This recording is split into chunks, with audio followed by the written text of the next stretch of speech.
Hey, time for an out-of-this-world story from our AICHI stories. Sometimes you can have too much of a good thing. Today on our AICHI stories, OP tries to teach his greedy ex-wife a lesson. But does it backfire on him? You be the judge. Story start. My ex-wife, Avery, married my rich friend after my business went belly up. She came back a year later with bruises. Hey everyone. I'm 36, male. My ex-wife, Avery, is 29, female. We were married for only 3 years before everything went south for me, and she revealed her true colors. Avery and I dated for a year and 4 months before getting married. Soon after we started dating, I told Avery I was aiming to start my own business. I worked day and night, holding down a part-time job on top of my regular job. I used the money from my day job for rent, bills, and groceries, and the money from my part-time job went towards my business. Avery worked as a sales manager at a retail store, and I thought she had a good grasp of how to run a business. At the beginning of our relationship, Avery was very supportive.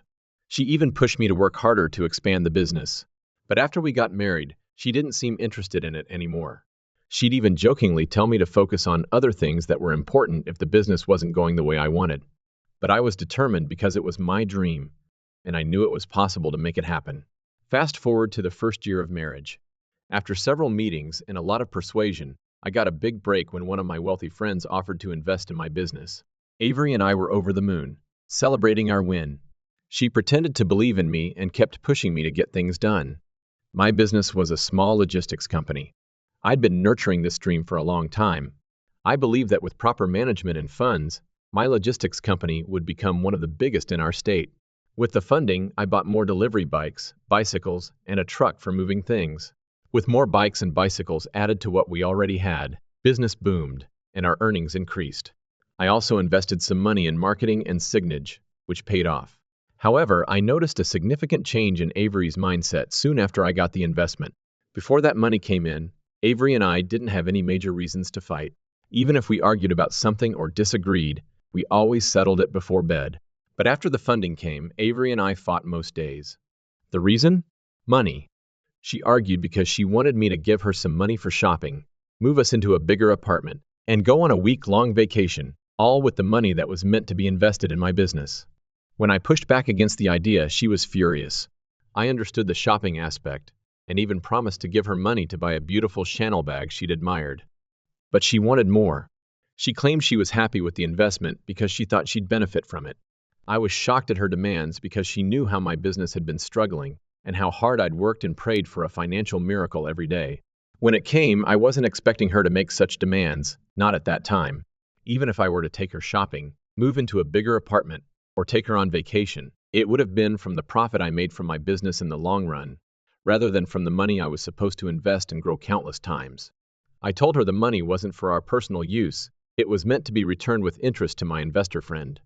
But everything I said fell on deaf ears, and she wouldn't stop nagging about it.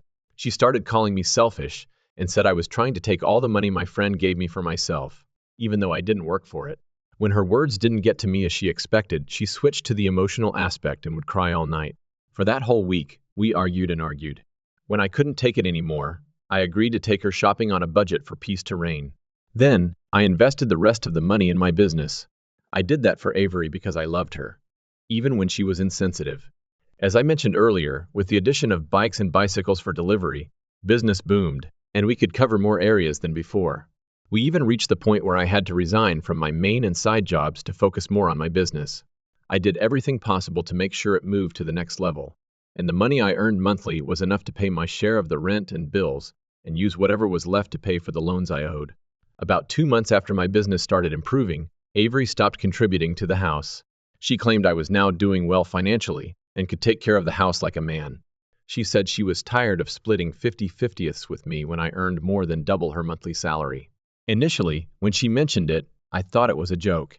But when she refused to contribute to rent or other bills that month, I realized she wasn't joking. I tried to explain to her that it wasn't wise for me to take up the whole financial burden of the house, because it would pull me backward instead of moving forward. But she refused to listen. Besides, I had to return the investment money to my friend, with a hefty interest. She told me she had friends whose husbands weren't earning as much as I did, but they cared for their wives, kids, and family independently. So why couldn't I do the same thing? This question was a slap in the face, but I didn't let it get to me at that point. I was tired of constantly arguing with Avery. It was almost like she changed as soon as the money came. With my business barely flourishing like I'd wanted, I started paying all the bills at home. I single-handedly paid for rent, all the bills, bought groceries, and paid for gas every month. I'd be lying if I said doing all that didn't affect my business because it did. I hated the day where she kept acting like the business was mine alone. My primary reason for opening a business was that I didn't want to be doing a 9 to 5 with overtime for the rest of my life, and I didn't want that for Avery. Everything I did was so we could have a good life and possibly give our children the kind of lives we never had. But the more Avery came up with her demands and expectations, the more I felt that she wasn't interested in my business in any way. I married her because I believed she had a flair for business, and we were on the same page. She used to tell me how she'd love for us to own multiple businesses together across the country and even around the world. But when the time came for us to grow the only business we had together, she changed into a totally different person. She stopped contributing to the house and preferred to use the money she earned to shop for clothes, shoes, wigs, and whatever she wanted, while I took care of the bills. For another year and some months, I tolerated her and tried to grow my business.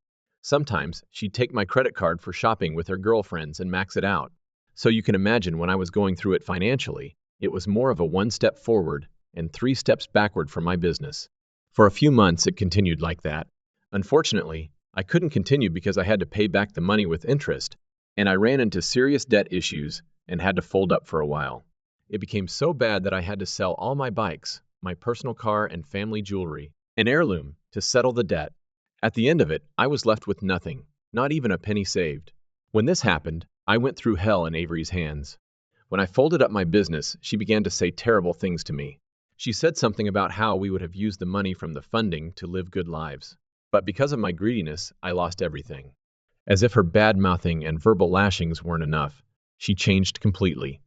Earlier, we used to split the household chores, but after my business tanked, she told me to do my laundry, cook my own meals, and clean the house since I was home, apparently jobless. She literally used every opportunity she had to rub it in my face that she was making money while I was unemployed. Without a business, I was aggressively applying for jobs so I could cover my expenses after suffering such a huge loss. Business was the last thing on my mind. Survival was first.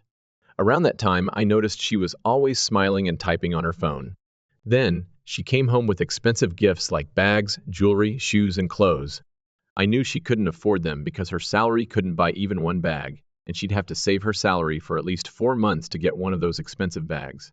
As soon as I noticed her new pattern of coming home late with expensive things every week, I questioned her about it.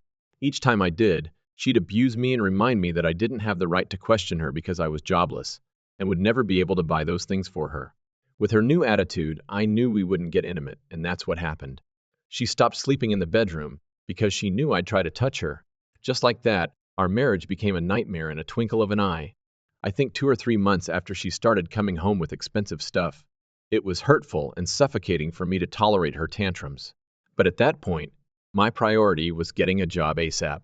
However, one evening, she came home and told me she wanted a divorce.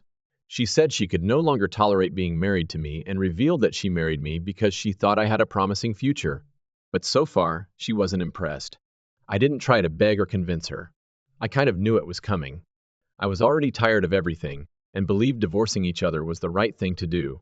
Even though I loved her, I couldn't live or remain married to a woman who mocked me, insulted me, and made me feel worthless at the slightest opportunity she had. So I signed the papers. She moved out of the house before our divorce was finalized.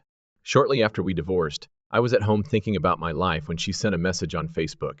When I opened it, it was a picture of her in a bikini on a yacht with my rich friend. He was the same rich friend that funded my business. I couldn't have felt more betrayed at that point.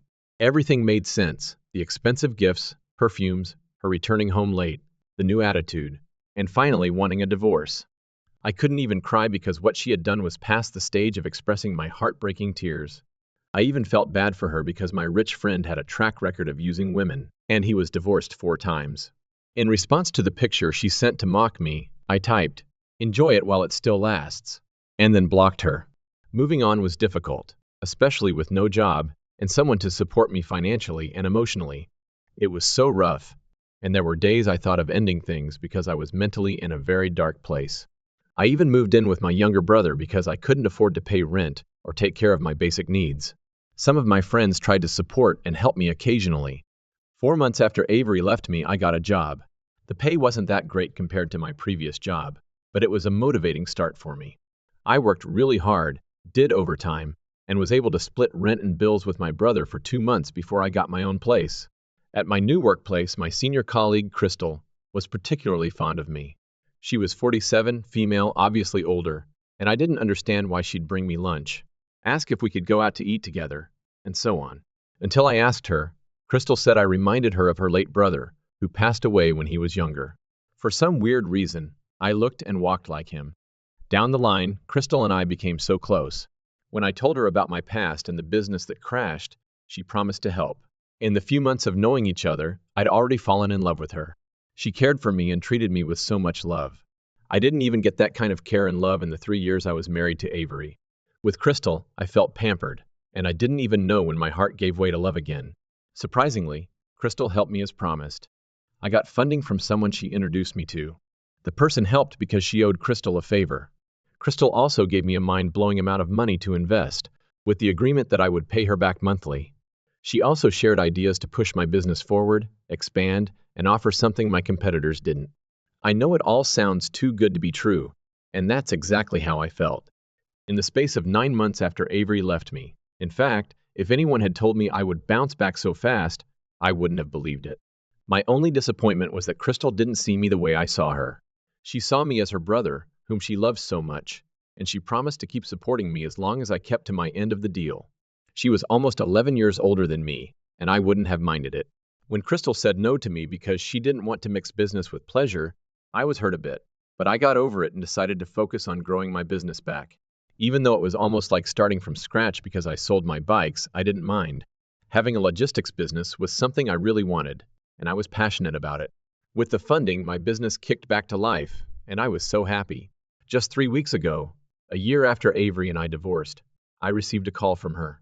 She said she wanted to see me. I thought she must have heard about my new success and wanted to see things for herself. So I agreed to see her. I invited her to my company's location so she could see things for herself. I did this to rub it in her face. When she came, she looked so lean and didn't give the vibes of a rich man's wife. Deep down, I wanted to ask if everything was okay, but I didn't. My sole purpose was to show her I was doing well, even better than the last time. I'm sure she got the message. Now, that isn't the problem. The problem is that she called me again yesterday and asked if I could take her back because she was going through so much at the hands of her new husband. I'm so sorry your dream business tanked because of her lack of respect and complete selfishness. It's gross to think that she was only pretending to be supportive of you and your dreams.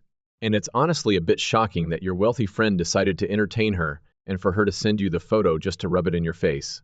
That's evil. You're far too nice of a person. She flies through men like crazy. She's looking for a low-hanging fruit, anyone that can help her afford the brand-name purse or the all-inclusive trip. She's a lazy, good-for-nothing person and hungry for anything that's shiny and new. As for your business, I'm glad you're able to have someone in your life who wholeheartedly believes in you. Continue to focus on your business. This is your baby now. Don't let anything get in your way, and try not to get distracted by the opposite sex. Update 1. Thank you everyone for your comments. I'll answer some of the common questions asked in my original post first. No, I don't have any intentions of taking her back. I only posted this here to get your opinions, which I have. Some of you asked if I knew Avery well enough before marrying her. Thing is, I believed I knew her. While we dated, she never showed any of those attitudes. She never spoke rudely to me or mocked my business. When I said it was like the Avery I dated and the Avery I married were two different people, I wasn't bluffing. As someone has advised, I will be discarding her immediately because my business is now more important than anything else, and I cannot afford to make the same mistake twice. Meanwhile, I met with her 2 days ago. This time, her whole face was covered in bruises. She told me she regretted divorcing me because even when I had a little money, I was good to her and treated her like a queen. She was sorry for leaving me. She said she wanted to leave her new husband because he was physically assaulting her, and she couldn't even sue him because he was filthy rich. She also feared what would become of her if he cut off everything she benefited from him. In addition to that, she admitted that she was jobless, and he didn't let her work because he provided everything she wanted, and it was choking her. She complained bitterly of his infidelity and how he'd bring home different girls daily without minding her presence. From everything she said, I don't know how much of it was all true. All I can confirm is what I had seen on her body. I was sure she was physically, mentally, and emotionally in a bad place. On top of that, she looked sleep-deprived. In our 1 year plus of dating and 3 years of marriage, I had never seen her look that terrible. As she talked, I couldn't help but notice how impeccable her timing was. It was evident that her abuse didn't just start when my business came back to life. She must have been abused from her first month of being married to him, yet she never called or complained about it until the news of my business reached her. So I decided to play with her, as someone here had advised.